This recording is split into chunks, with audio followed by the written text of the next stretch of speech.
Hey everyone, ever feel like your Facebook name doesn't represent you anymore? Maybe it's outdated, a typo, or you just want a fresh start. Well, you're in the right place. Today I'll show you exactly how to change your name on Facebook step by step. And stick around, because at the end I'll share a bonus tip to make sure your new name gets approved without any issues. Let's dive right in. Changing your name on Facebook is simpler than you think, but there are a few details you need to get right.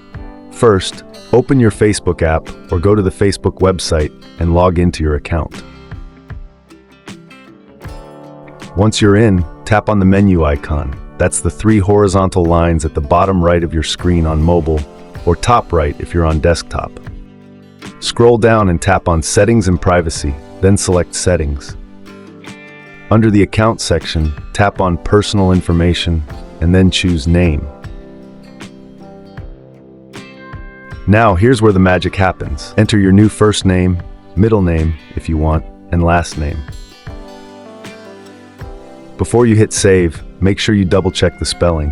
Facebook has guidelines, so avoid unusual characters or phrases that might get flagged.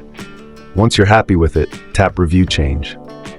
You'll be asked to enter your password to confirm. Go ahead and do that, then hit Save Changes. And there you go. You've just changed your name on Facebook. By the way, I've already mentioned the video's title, How to Change Your Name on Facebook. But let me say it again to keep it clear. If you've ever wondered how to change your name on Facebook, this method works perfectly. Bonus tip. Now here's that bonus tip I promised.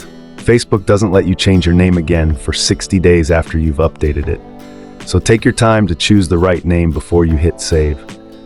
Also, make sure it matches your ID if Facebook ever asks for verification.